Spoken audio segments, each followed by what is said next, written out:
Hello everyone, welcome back to my channel. My name's Alisha and today I'll be doing a book review of Demon Eyes by Scott Tracey.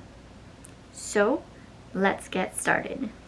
First, as always, you know how I do these things. We will read the synopsis on the back of the book and then we will get into my thoughts.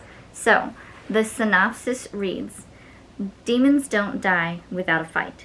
After destroying the demon Lucian, Braden, son of Beldam's most powerful warlock, Jason Thorpe, doesn't need the power of his witch eyes to see that everything in his life is turning against him. Friends, family, and even his visions. When disturbing nightmares of Lucian's return haunt him, Braden discovers that the simmering feud between Beldam's two witch dynasties is fast approaching its explosive boiling point.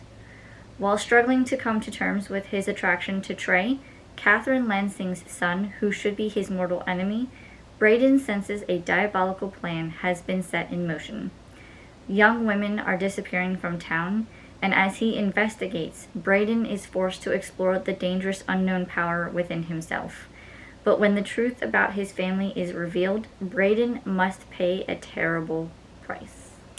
Okay, so let's talk about Demon Eyes. This is by the author Scott Tracey. Now, this is book 2 in the Witch Eyes trilogy. As far as I know, that is all. It doesn't go further than book 3. So this one was an interesting continuation with this series. In the first one, we're kind of introduced to the town of Beldam, the two witch dynasty families, and how they've been feuding for the past however many decades.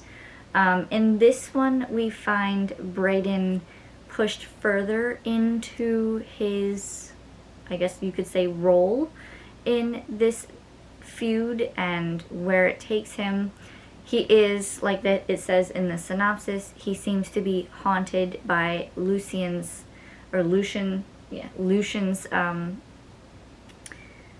like he's being haunted by Lucian because in book 1 they killed him. Spoiler alert if you haven't read it. So in this one he's kind of haunted by Lucian. And so that aspect was kind of weird. It was almost like, to me it seemed like it was a split personality. He was Braden, but he could hear Lucian's voice in his head. So I didn't know if it was kind of like a split personality thing, or if it was, he really was haunted by him and you could like hear him type of thing, or if it was all in his mind and he was going crazy. Because at some points it does seem like he is going crazy. Like he hears Lucian's voice and Lucian saying, you know, oh, well, you could be a demon. You're not really a witch because only demons have that kind of power. So it's little things like that. I didn't know if it was Lucian that was actually haunting him. It seemed like it was, but towards the end you find out more detail and more information about how this family feuds and dynamic of Beldam were put into motion.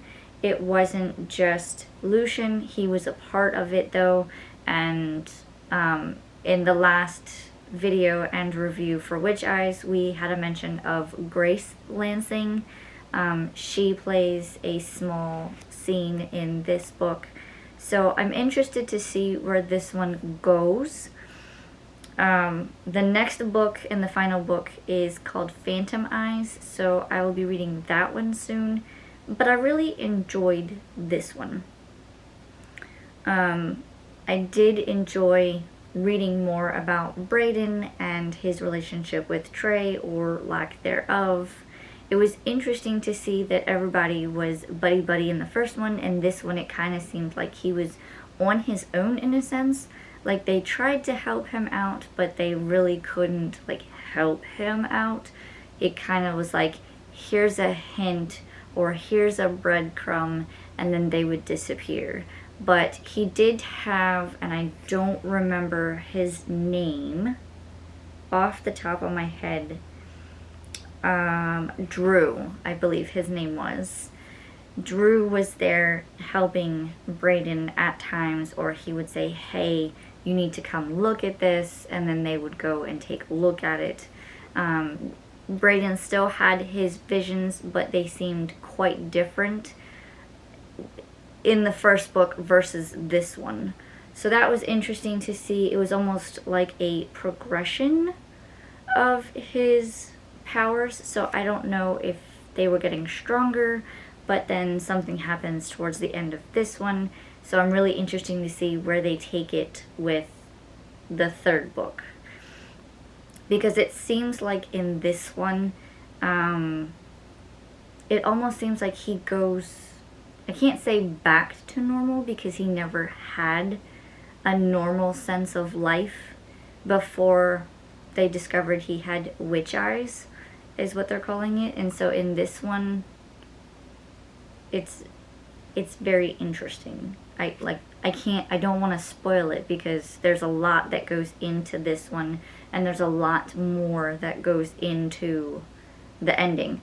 But I will say that there were a couple of new characters, ones that I'm not particularly fond of. One of them, I believe, is on the demon side, but I haven't figured out if he is a helper for Brayden or if he really is trying to work against Brayden. Let me see if they say his name. I think they did, but I don't remember what his name was.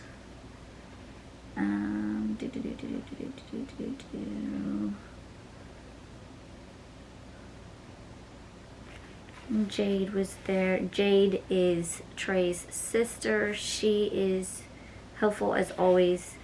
I think at one point she was being attacked or was going to be attacked, and so Brayden went and helped save her. There were a lot more hellhounds in this one. Sorry, I'm trying to find the name of the gentleman that they were talking to, and for whatever reason I cannot find it. Either way, there was another demon in the story, not just Lucian, and I still haven't figured out if he is a friend or foe, and he definitely seems like if you ask the right questions, he could potentially give you information or the answers that you seek. If you don't, then he doesn't. So, he's a mysterious one, that one.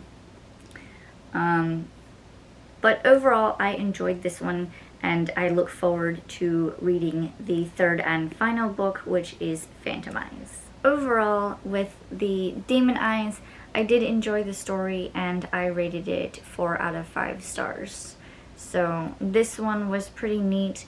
Like I said, it had mystery, magic, and star-crossed romance, so 4 out of 5 stars. Well, that's all for me in this video, guys. If you liked this video, please like, comment, and subscribe, and I will see you in my next video. Bye!